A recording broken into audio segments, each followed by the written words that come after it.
తిరిగి బీసీఎన్ న్యూస్కి స్వాగతం. రాష్ట్రంలో కూటమి ప్రభుత్వం ఏర్పాటైన నాటి నుంచి ప్రభుత్వ ఉద్యోగులపై టీడీపీ నాయకులు దాడులు చేయడం నిత్యకృత్యమైపోయిందని వైసీపీ ఎంప్లాయీస్ అండ్ పెన్షనర్స్ విభాగం రాష్ట్ర అధ్యక్షుడు నలుమూరి చంద్రశేఖర్ రెడ్డి తీవ్ర ఆగ్రహం వ్యక్తం చేశారు. ఉద్యోగులపై దాడులను అరికట్టాలని ఎన్నోసార్లు ప్రభుత్వం దృష్టికి తీసుకువచ్చినా స్పందించని పాపాను పోలేదని ఆయన మండిపడ్డారు. బాధితులు ప్రజా సంఘాలు మొరపెట్టుకుంటున్న ప్రభుత్వం చలనం లేకుండా వ్యవహరిస్తుందని ఆక్షేపించారు. తాజాగా చిత్తూరు జిల్లా రొంపిచెర్ల మండలంలోని మోటుమల్లెల వీఆర్ఓ దామోదరంపై టీడీపీ నాయకుడు సుందరం చేసిన దాడిని ఆయన తీవ్రంగా ఖండించారు. నిందితుడిపై కఠిన చర్యలు తీసుకోవాలని చంద్రశేఖర్ రెడ్డి డిమాండ్ చేశారు. ఎవరికైనా భయం ఉంటుంది, ఎందుకంటే ప్రభుత్వ ఉద్యోగి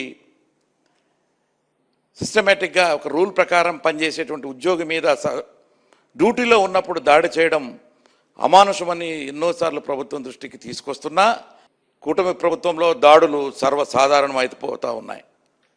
ఆ విధంగానే నిన్నటికి నిన్న చిత్తూరు జిల్లా రొంపిచెర్ల మండలంలో మోటుమల్లెల అనేటువంటి గ్రామ విఆర్ఓ మీద అక్కడ బెస్తపల్లె అనేటువంటి విలేజ్కి చెందిన ఒక టీడీపీ నాయకుడు దాడి చేయడాన్ని YSRCP employees and pensioners wing తరఫు నుంచి మేము తీవ్రంగా ఖండిస్తూ ఉన్నాం. మరి నిన్న జరిగినటువంటి ఆ యొక్క పర్టికులర్లీ ఆ తహసీల్దార్ ఆఫీసులో, రొంపిచెర్ల తహసీల్దార్ ఆఫీసులో గ్రామ పంచాయతీలకు భూములకు సంబంధించినటువంటి రీసర్వేకి సంబంధించి మరి కొంతమంది రైతులు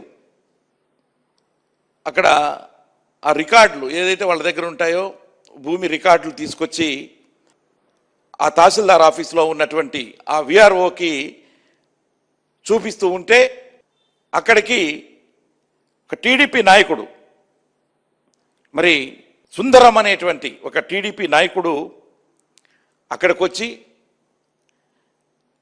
మరి నేను వచ్చినప్పుడు వాళ్ళందరితో మాట్లాడుతున్నావు ఏమిటి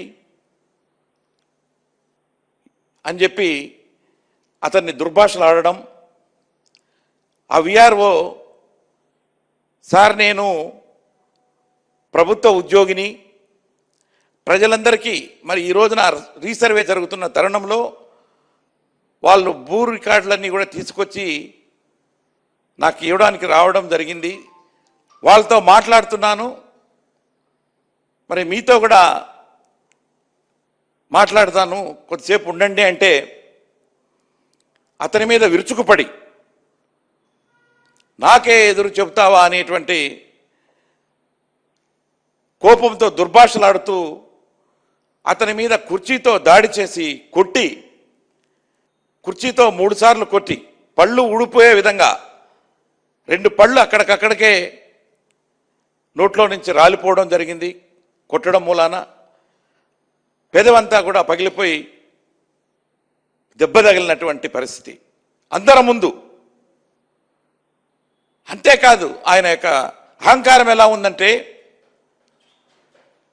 అక్కడున్నటువంటి ప్రజలను కూడా కొట్టి మీకేం పని ఇక్కడ ఆఫీసులో అని చెప్పేసి వాళ్ళను కూడా తరిమినటువంటి పరిస్థితి. అంటే ఏంటి, ప్రభుత్వం ఎక్కడ పోతా ఉంది? తహసీల్దార్ ఆఫీస్ అంటే టీడీపీ కార్యాలయమా లేకపోతే వాళ్ళ సొంత ఆస్తా? ఒక ప్రభుత్వ అధికారి ఆఫీసులో ప్రజలు వచ్చి వాళ్ళ యొక్క గ్రీవెన్సెస్ చెప్పుకుంటూ ఉంటే అధికారుల మీద దాడి చేసి కొట్టి గాయపరిచి ప్రజలను కూడా భయభ్రాంతులకు గురి చేసి వాళ్ళని కొడుతూ ఉంటే ఏంటిది రాక్షస పాలన అని చెప్పి నేను క్వశ్చన్ చేస్తా ఉన్నా. ఆ రోజు చెప్పారు మేనిఫెస్టోలో చంద్రబాబు నాయుడు గారు, ఉద్యోగుల యొక్క గౌరవాన్ని నిలబెట్టి పూర్తి అనుకూల వాతావరణం వాళ్ళకు పనిచేసే విధంగా నేను వాళ్ళ వెంట ఉంటాను అని చెప్పి ఆ రోజున ఎన్నికల సమయంలో చెప్పి భోగాపురం అంతర్జాతీయ విమానాశ్రయం ప్రారంభోత్సవాన్ని పురస్కరించుకుని ఉత్తరాంధ్ర కలలకు రెక్కలు కార్యక్రమంలో భాగంగా విశాఖ జిల్లా స్పోర్ట్స్ డిపార్ట్మెంట్ ఆధ్వర్యంలో 5K run walkathon cycling Chaitanya ర్యాలీలు ఉత్సాహంగా సాగాయి. తెన్నేటి పార్క్ వరకు నిర్వహించిన 5K రన్ వాక్థాన్ సైక్లింగ్ చైతన్య ర్యాలీలను శాప్ చైర్మన్ రవినాయుడు, స్థానిక MLA Velagapudi Ramakrishna Babu, joint collector Gobbilla Vidyadhari ప్రారంభించారు. ఈ కార్యక్రమంలో పలు కళాశాలల విద్యార్థులతో పాటు పెద్ద సంఖ్యలో యువకులు, క్రీడాభిమానులు పాల్గొన్నారు. మన్యం వీరుడు అల్లూరి సీతారామరాజు గారి పేరు మీద అల్లూరి సీతారామరాజు ఇంటర్నేషనల్ ఎయిర్పోర్ట్ అనే నామకరణం చేయడం జరిగింది. ముఖ్యంగా ఈ ఎయిర్పోర్ట్ నిర్మాణానికి భూములు ఇచ్చినటువంటి రైతులందరికీ కూడా విశాఖ ప్రజల తరపున నా హృదయపూర్వక ధన్యవాదాలు తెలియజేసుకుంటూ, ఈరోజు మన విశాఖ నగరం ఎంత అభివృద్ధి చెందుతుందో మీ అందరికీ తెలుసు. గూగుల్ లాంటి అనేక సంస్థలు ఇక్కడికి రావడం జరిగింది. మరలా ఇప్పుడు ఎయిర్పోర్ట్ రేపు ప్రధాని నరేంద్ర మోడీ గారు, ముఖ్యమంత్రి చంద్రబాబు నాయుడు గారు, పవన్ కళ్యాణ్ గారు, నారా లోకేష్ గారు, అలాగే మన ఉత్తరాంధ్ర ప్రాంతవాసి విమానయాన మంత్రి రామ్మోహన్ నాయుడు గారి ఆధ్వర్యంలో రేపు భోగాపురం ఎయిర్పోర్టు స్టార్ట్ అవుతుంది. ఇది ఉత్తరాంధ్ర కళలకు రెక్కలనే ప్రోగ్రాంతో ఈరోజు శాప్ వారి ఆధ్వర్యంలో ఈరోజు స్కేటింగ్ కానీ, రన్నింగ్ కానీ, 5K రన్ అనే కార్యక్రమాలు చేశారు. అలాగే ఇందాక జాయింట్ కలెక్టర్ మేడం గారు చెప్పినట్లు మన ఉత్తరాంధ్ర 3 జిల్లాల్లో కూడా స్కూల్స్లో వాటిల్లో కూడా పెయింటింగ్స్ ఇవన్నీ పోటీలు పెట్టడం జరిగింది. ఈరోజు రన్లో కానీ స్కేటింగ్లో పాల్గొన్న 8 మందికి విజేతలకు ముఖ్యమంత్రి చంద్రబాబు నాయుడు గారి చేతుల మీదుగా రేపు బహుమతి ప్రదానం చేయడం జరుగుతుంది. ఈ కార్యక్రమంలో పాల్గొన్న ప్రతి ఒక్కరికి నా హృదయపూర్వక ధన్యవాదాలు తెలియజేసుకుంటున్నాం. ఆగస్టు 1న honourable prime minister Narendra Modi గారు, అదేవిధంగా మన సీఎం గారు అందరి చేతిలో కూడా మన భోగాపురం ఇంటర్నేషనల్ ఎయిర్పోర్ట్ ఇనాగ్రేట్ అవ్వడం జరుగుతుంది. అందులో భాగంగా 6 ఉమ్మడి జిల్లాల్లో కూడా మనము ఉత్తరాంధ్ర కళలకు రెక్కలు అనే థీమ్ కింద చాలా అవుట్రీచ్ యాక్టివిటీస్ మనం ప్లాన్ చేసుకోవడం జరిగింది. వైజాగ్లో కూడా మనము ఫ్లాష్ మాబ్, ఈరోజు బీచ్లో 5K రన్, అదేవిధంగా బీచ్ వాక్, ప్రతి స్కూల్ అండ్ కాలేజెస్లో కూడా మనము పెయింటింగ్, డ్రాయింగ్ కాంపిటీషన్స్ అవన్నీ కూడా పెట్టడం జరిగింది. పాండ్రంగిలో ఉన్న మన అల్లూరి సీతారామరాజు విగ్రహం దగ్గర కూడా మనం లైటప్ చేస్తున్నాము. అండ్ ఆల్ గవర్నమెంట్ బిల్డింగ్స్ని కూడా లైటప్ చేయడం జరుగుతుందండి. సో ఈ భాగంగా మనము ఈ స్ఫూర్తితో ప్రజలందరూ, ముఖ్యంగా పిల్లలు, యువత అందరూ కూడా ఈ స్ఫూర్తిని తీసుకొని ముందుకెళ్లాలని కోరుకుంటూ సెలవు తీసుకుంటున్నాను. Thank you. ఉత్తరాంధ్ర ప్రజల కోరిక, ఈ ప్రాంత యువత కోరిక, అభివృద్ధికి నాంది పలికేలా ఉత్తరాంధ్ర కళలకు రెక్కలనే కార్యక్రమంతో అనేక కార్యక్రమాలు ఇటు ప్రభుత్వం, అధికారులు, ప్రజాప్రతినిధులు కార్యక్రమాలు నిర్వహిస్తున్నారు.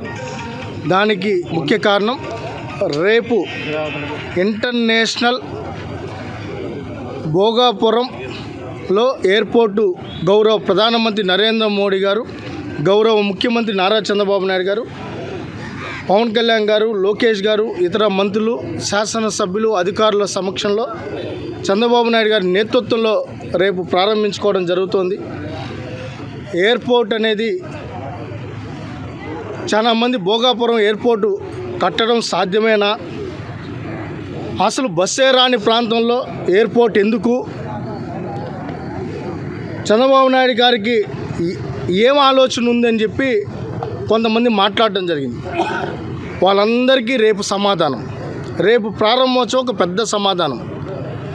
ఊహించని విధంగా ఈరోజు దక్షిణాది రాష్ట్రాలకే కాదు, ఈ దేశానికే భోగాపురం ఎయిర్పోర్టు తలమానికం కాబోతుంది.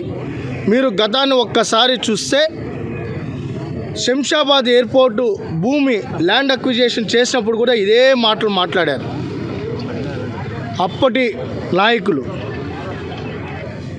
అయితే ఇప్పుడున్న నాయకులు కూడా వాళ్ళ వారసత్వంగానే అదే మాటలు మాట్లాడారు. కానీ చంద్రబాబు నాయుడు గారు ఒకటే ఆలోచనతో ఉన్నారు. ఉత్తరాంధ్ర ప్రజల కోరికను తీర్చాలి, ఒక ఇంటర్నేషనల్ ఎయిర్పోర్ట్ ఇక్కడ ఉండాలి, ఈ ప్రాంతం అభివృద్ధి చెందాలి, కార్గో కానీ అదేవిధంగా యువతకు ఉపాధి ఉద్యోగ అవకాశాలు కలగాలన్నా, పరిశ్రమలు రావాలన్నా, పెట్టుబడులు రావాలన్నా, ఈ ప్రాంతం మరొక గచ్చిబౌలిగా మారాలంటే ఇక్కడ ఇంటర్నేషనల్ ఎయిర్పోర్ట్ ఉండాలని ఆలోచన చేయడం, దానికి అనుగుణంగా కూడా శరవేగంగా ఈ ప్రభుత్వం వస్తానే ఈ 2 సంవత్సరాల్లో దానికి కావాల్సిన ఏర్పాట్లన్నీ చేయడం, నరేంద్ర మోడీ గారు ఇంకా 15 రోజుల ముందే ఈ ప్రారంభోత్సవానికి సిద్ధం చేయడం అనేది జరిగింది. దానికి సంబంధించి ఈరోజు పెద్ద స్థాయిలో యువత, విద్యార్థులు, విశాఖ ప్రాంత ప్రజలు ఈరోజు ఎమ్మెల్యే గారు, జేసీ గారి సమక్షంలో ఈరోజు స్పోర్ట్స్ అథారిటీ ఆధ్వర్యంలో ఈరోజు రన్ కానీ క్రీడాకారులందరూ కూడా పాల్గొనడం జరిగింది. ఇది ఉత్తరాంధ్ర కళల సాకారమయ్యే రోజుగా ఆనందంగా రాష్ట్ర పండగగా రేపు జరుపుకోవాలని కూడా దీనికి కారణమైన ప్రతి ఒక్కరికి కూడా కృతజ్ఞతలు కూడా తెలియజేసుకుంటున్నాం. వార్తలు ముగించే ముందు ముఖ్యాంశాలు మరొకసారి. ఎల్నినో పరిస్థితిపై మంత్రి నిమ్మలతో ఉప ముఖ్యమంత్రి పవన్ కళ్యాణ్ సమావేశం. రాష్ట్రంలో నెలకొన్న సాగునీటి సంక్షేమం, ప్రత్యామ్నాయ మార్గాలపై చర్చ.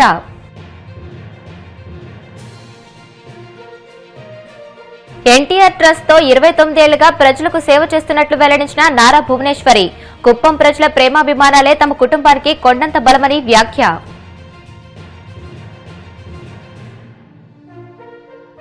ప్రభుత్వ ఉద్యోగులపై టీడీపీ నాయకుల దాడులు హేయం. వైసీపీ ఎంప్లాయీస్ అండ్ పెన్షనర్స్ విభాగం రాష్ట్ర అధ్యక్షుడు నలుమూరి చంద్రశేఖర్ రెడ్డి ధ్వజం.